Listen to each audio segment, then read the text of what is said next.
Breaking inputs, Mallikarjun Kharge has hit out at Modi government. Mallikarjun Kharge has launched a blistering attack on the Modi government.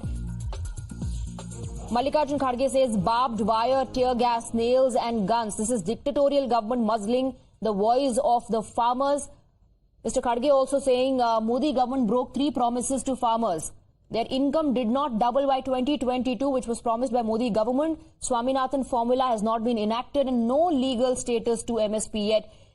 Mr. Kharge is also assuring that Congress will raise voice of Kisan Nyay. Aditi is getting us more details on that. Yes, Aditi.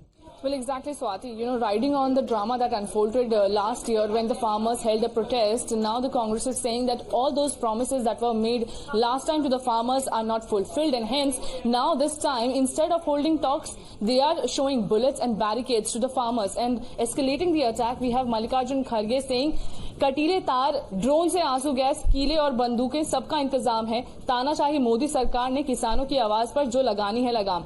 याद है ना, आंदोलन जीवी व परजीवी कहकर किया था बदनाम और 750 किसानों से की ली थी जान। 10 सालों में मोदी सरकार ने देश के अन्नदाताओं से किए गए अपने 3 वादे तोड़े हैं। पहला वादा 2022 तक किसानों की आमदनी दुगनी। दूसरा वादा स्वामीनाथन रिपोर्ट के मुताबिक इनपुट कॉस्ट प्लस 50% एमएसपी लागू करना और तीसरा वादा एमएसपी को कानूनी दर्जा देना। अब समय आ गया है 62 करोड़ किसानों की आवाज उठाने का। छत्तीसगढ़ के अंबिकापुर में आज कांग्रेस पार्टी किसान न्याय की आवाज उठाएगी। हमारी किसान आंदोलन को पूरा समर्थन है, ना डरेंगे ना झुकेंगे। All right, Aditi, thank you for getting us the details. Now, Jairam Ramesh has also responded to this call given by farmers of marching towards the national capital and the preparations that have been made by the cops to stop them from entering Delhi. Jairam Ramesh says Modi government is trying everything to block the farmers, which is undemocratic, and the government is to blame because its promises are unfulfilled. Modi सरकार की ओर से पूरा प्रयास किया जा रहा है कि वो ना आए दिल्ली, तो उसी समय राहुल जी किसान संगठनों से बातचीत कर रहे हैं। ये बड़ा दुर्भाग्य की बात है, बड़ी दुर्भाग्य की बात है और ये मोदी सरकार की मंशा को दर्शाता है कि किस गैर लोकतांत्रिक तरीके से किसानों को रोका जा रहा है। और जो आश्वासन दिए गए थे किसान संगठनों को जब प्रधानमंत्री ने 3 काले कानून को वापस लिया था, कृषि कानून को वापस लिया था, तब उन्होंने कुछ वादे किए थे किसान संगठनों को, वो वादा पूरा नहीं हुआ।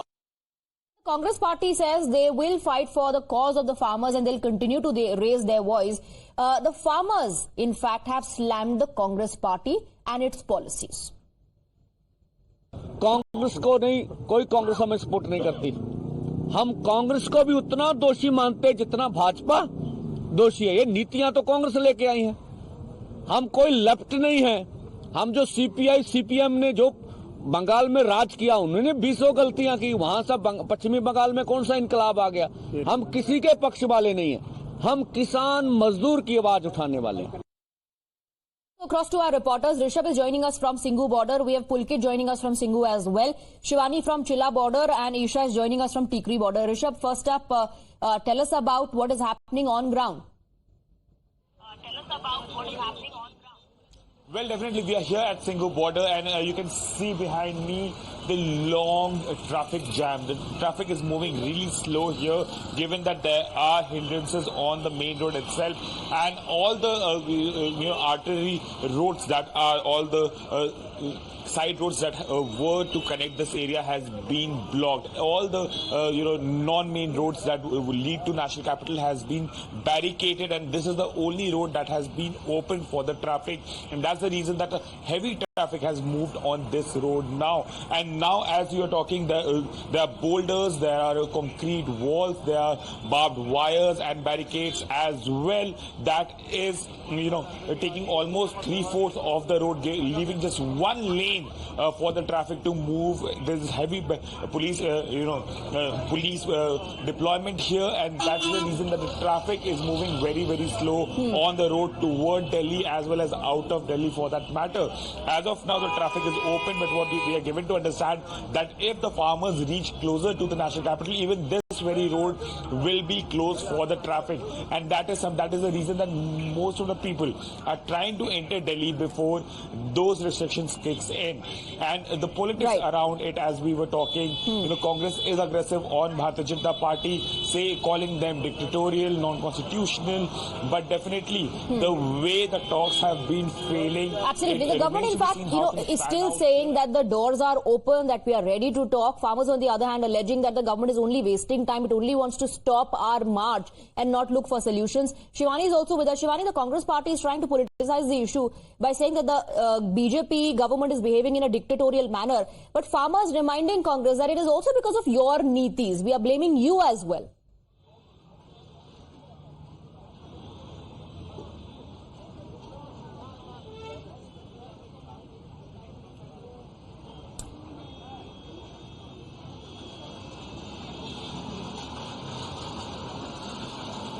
Swati, you see, I'm at the Chilla border. This is the UP and Delhi border, and this is the UP gate. From there, thousands of commuters, they go for their work to and fro to Delhi and Uttar Pradesh, Noida. And a lot of politics is happening, correctly pointed out.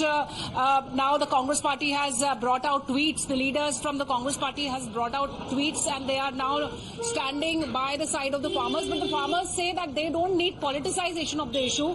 They are protesting and they are on their way to Delhi. But last time also, you remember, in 2020 and 2021, where a lot of political parties like Congress, Aam Aadmi Party, they tried to take credit and advantage of the protest. That time also the farmers, they tried to push these political parties, and this time too the farmers are saying that they don't want any kind of political interference. They don't want Congress to comment. And on the other hand, Swati, the government is trying to find a solution through dialogue. Yesterday there was the first round of meeting where union ministers were talking, and today also the farmers also say that they are ready for dialogue, and so is the government. But on the other hand, there are arrangements at place on various borders of the national capital, here too at Chilla border. All right. We in fact also have a reaction coming in from Union Minister Arjun Munda, who, remember, along with Piyush Goyal and Nityanand Rai, spoke to the farmers, held talks with them. They, however, remained inconclusive. The Union Minister is talking about what was discussed.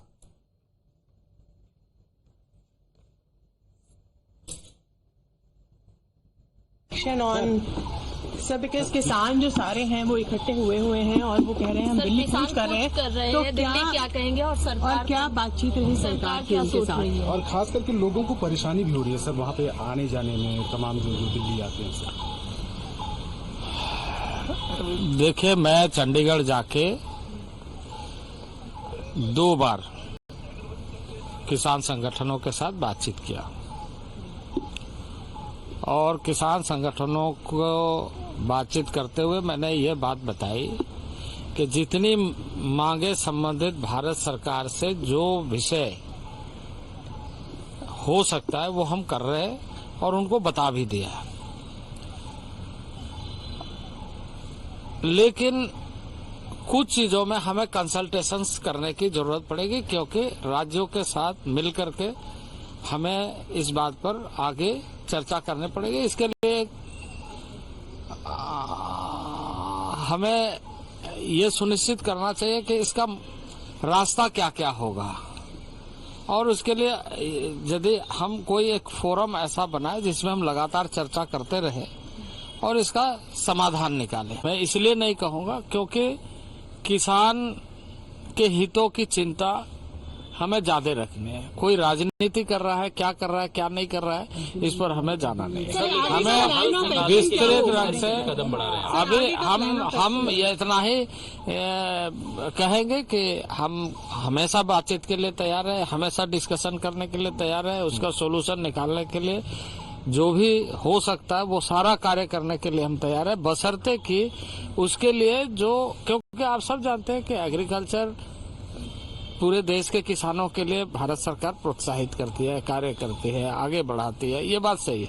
लेकिन विषय राज्य सरकारों का भी है जहां हमें consultations की जरूरत पड़ेगी। तो स्वाभाविक रूप से एक रास्ता तो अपनाना पड़ेगा, एक मेथड तो अपनाना पड़ेगा।